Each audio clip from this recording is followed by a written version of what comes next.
Ito guys, yung plunger and barrel ng generator natin guys. So, part ito guys ng fuel injection pump natin ng makina ng generator guys. No? Ito ang tinatawag na plunger and barrel. Okay guys? So, ito yung nag-i-inject ng fuel ng makina natin. So, ang movement nito is ganito ang posisyon nito at ang movement nitong barrel is ganun.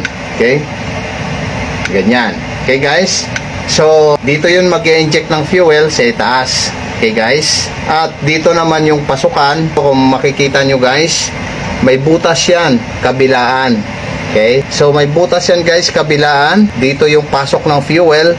At dito rin ang labas ng excess ng fuel. So, pasukan at saka labasan ng excess na fuel ito guys. At yung enough fuel lang guys na ini-inject is dito naman lalabas sa itaas. Siyempre guys, hindi naman lahat ng fuel is ibabato niya doon sa injector.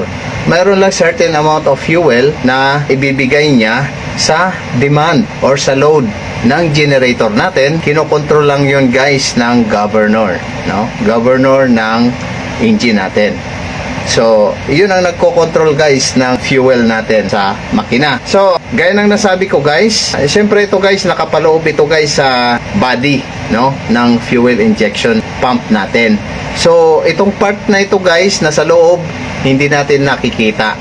Kaya ito yung ipapaliwanag ko kasi ito yung hindi nakikita kung paano ito, no, nagpa-function para sa kaalaman nyo guys kung paano ang movement nito at kung paano nagde-deliver ng fuel dito papunta sa fuel injectors. Gaya ng sabi ko guys, dito ang pasok ng fuel, yan kabilaan yan guys, no? May butas.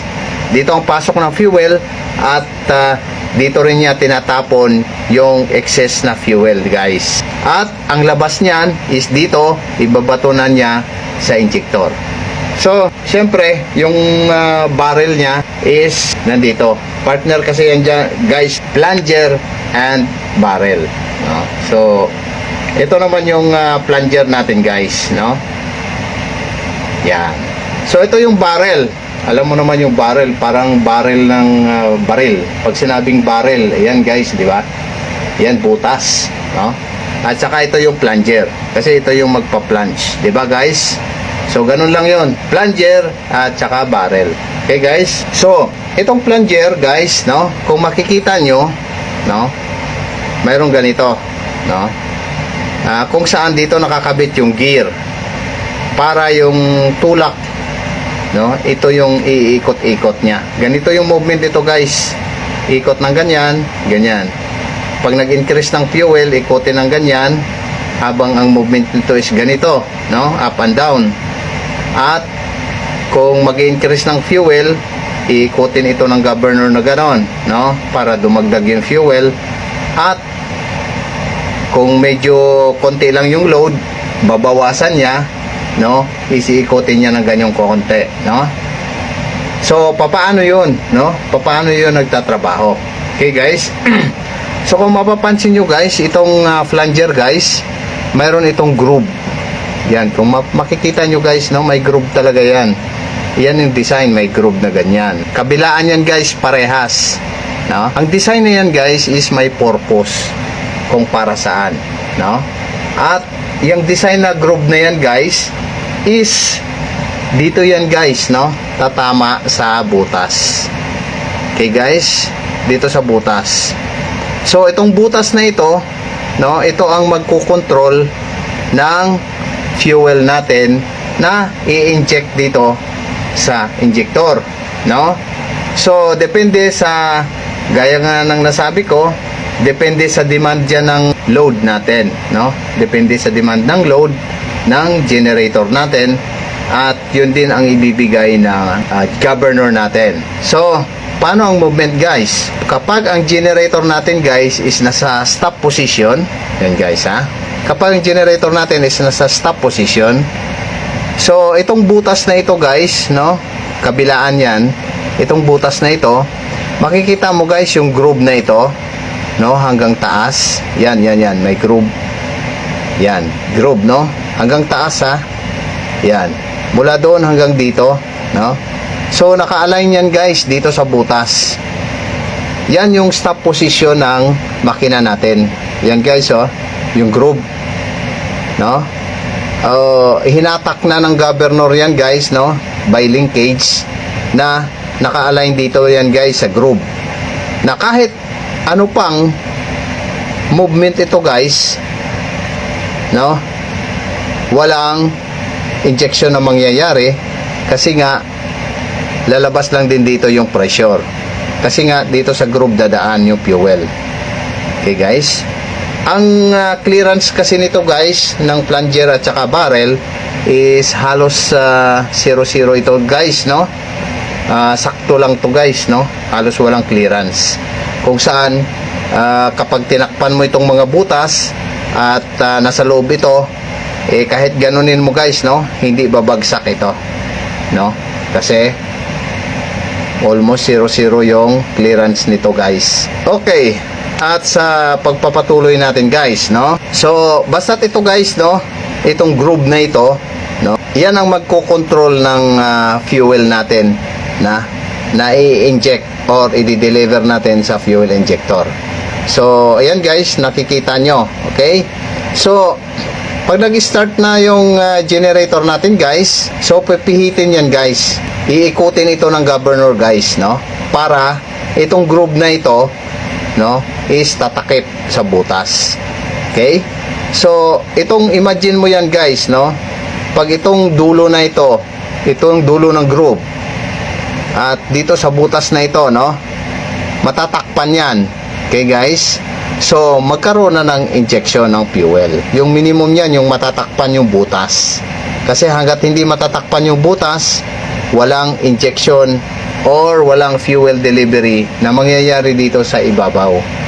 Okay guys, so depende sa demand ng load ng generator natin. So kapag medyo lumalakas yung load ng generator natin, masisense ng governor ng engine natin, so pipihit pa niya yan ng ganyan, dadagdagan niya. Pag inikot ng ganyan, itong groove natin is lumalalim. So that means habang lumalalim siya, dumadagdag yung fuel natin. Ganun yun guys, no? Hanggang sa maximum na kaya niyang takpan yung butas. Ganun lang yun guys, karami. At ganun din, no, i-reverse din natin kapag medyo kumukonti yung konsumo ng kuryente natin, is ibabalik din lang ng governor yun guys, no? Governor ang tawag doon sa nagko-control ng fuel ng engine natin guys. So ganun lang guys yung function nito guys, nitong flanger guys, flanger and barrel. So ito guys, mag-asawa ito. Kaya pagka binabaklas ito guys, no, is assembly dapat itong magkasama. Ito magkasama guys, assembly. Walang iwanan ito guys, no? Kasi ito partner talaga sila. So kung magre-request tayo nito, is partner sila.